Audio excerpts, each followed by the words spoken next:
Bienvenidos a Luces Cámara de Derecho. En esta entrega trataremos el tema de la reforma constitucional a la detención policial.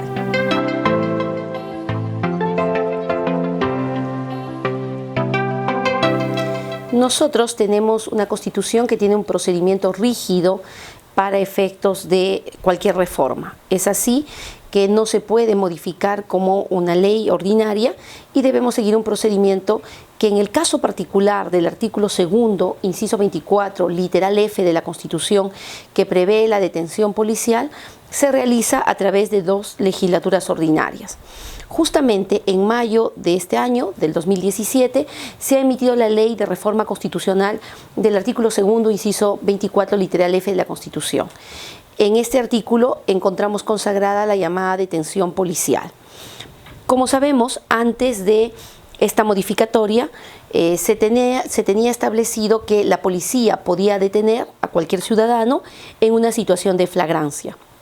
En estas condiciones, la persona podía estar detenida si era un delito común por 24 horas más el término de la distancia y si se trataba de tráfico, terrorismo o espionaje, hasta 15 días más el término de la distancia. Entiéndase que la libertad, como uno de los bienes más preciados que tiene un ser humano, no puede ser restringida de cualquier manera. Nuestro ordenamiento jurídico, dentro del marco constitucional, prevé que solamente se pueda privar de la libertad cuando hay un mandato judicial o cuando la policía interviene en esta situación de flagrancia. El gran problema que se da en torno a este tema va a ser tratado primeramente por el Tribunal Constitucional, que en el precedente constitucional Dianderas nos hace referencia a que estas 24 horas para delitos comunes y 15 días para delitos exceptuados constituye un límite máximo, un límite general y absoluto, y que hay que cuidar que se observe en estos casos de detención el plazo estrictamente necesario. Efectivamente, si una persona se encuentra bajo detención policial, se entiende que lo que se busca es asegurar al sujeto para lo que viene a ser la formalización de investigación preparatoria o la formalización de denuncia e inicio del proceso penal. Por lo tanto, este tiempo que se tiene a nivel policial debe buscarse que sea lo más breve y restringido posible. Por lo tanto, debe ser el plazo que se requiera para realizar las primeras actuaciones y asegurar las evidencias y asegurar al sujeto para el proceso penal. Es por eso que el Tribunal Constitucional nos dijo que por encima de los plazos constitucionales que funcionaban como plazos máximos, debía respetarse el plazo estrictamente necesario. Con la reforma que se ha realizado últimamente al artículo 2, inciso 24, literal F de la Constitución, se ha tomado el criterio del Tribunal Constitucional, puesto que se indica que un ciudadano puede ser detenido por la policía en un supuesto de flagrancia, considerando inicialmente el plazo estrictamente necesario para efectos de llevar adelante todas las investigaciones. En todo caso, la reforma reside en la posibilidad de ampliación del plazo para delitos comunes de 24 horas a 48 horas. Esta ampliación en algún caso era necesario por las complejidades, limitaciones y dificultades que a veces se tienen que, superar en la práctica y en los diversos casos que se presentan en el ámbito penal. Sin embargo, a partir de esta extensión no se puede pensar que se tiene autorización para tener que llegar hasta las 48 horas, sino siguiendo el criterio del Tribunal Constitucional positivizado hoy en el artículo 2, inciso 24, literal F de la Constitución, debe verse el plazo estrictamente necesario.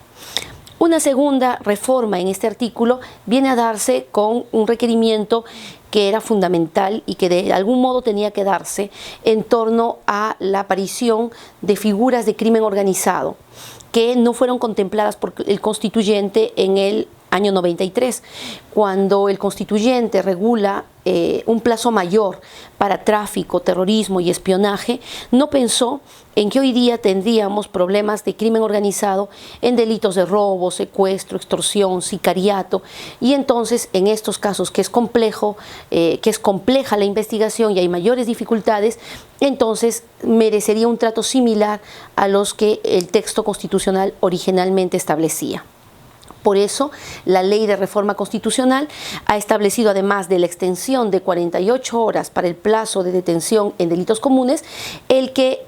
opere los 15 días no solamente en tráfico, terrorismo y espionaje, sino también en crimen organizado. Sin embargo, el constituyente se preocupa de ver que esto no sea utilizado de manera arbitraria y que no se cometan excesos. Por lo tanto, en el último párrafo del artículo añade que el fiscal y el juez podrán asumir competencia antes de que venza este plazo o antes de que venzan estos plazos, justamente para efectos de ver que se esté cumpliendo con lo estrictamente necesario y no se esté cometiendo ningún tipo de abuso que pueda implicar afectación de derechos fundamentales.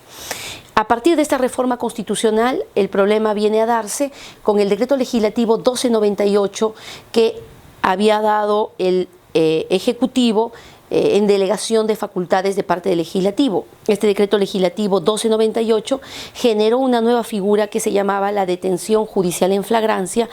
que determinaba que el fiscal, dentro de las 12 horas de producida la detención, pudiera pedirle al juez una detención por mayor tiempo, no de 24, sino en delitos comunes hasta de 7 días y en casos de crimen organizado hasta 10 días. Consideramos que el decreto legislativo 1298, en esta parte respecto a la detención judicial en flagrancia, resulta hoy día prácticamente inconducente, irrelevante, en tanto que la propia Constitución ha extendido el plazo sin necesidad de que tenga que iniciarse un trámite ante el juez, un requerimiento de parte del fiscal y tampoco tener que discutir este asunto en audiencia. ¿Qué trasluce o qué se puede advertir a partir de esto? Que mientras a nivel del Congreso teníamos una reforma constitucional cuyo debate ya se había dado a partir del año pasado, del 2016, el Ejecutivo tenía una propuesta legislativa que se manifestó vía este decreto legislativo 1298 para en ambos casos tratar de extender la detención, y lo que ha sucedido es que hoy día tenemos la extensión realizada por el constituyente y a su vez la modificación con la creación de una figura nueva que es la detención judicial en flagrancia, pero que resulta innecesaria a efectos de la extensión que ya se hizo de esta forma de detención en el texto constitucional. Como dije, esto va a evidenciar una falta de comunicación entre los órganos del Estado en torno a las medidas de política criminal que se adoptan en nuestro país. Gracias, nos volvemos a ver en una siguiente entrega.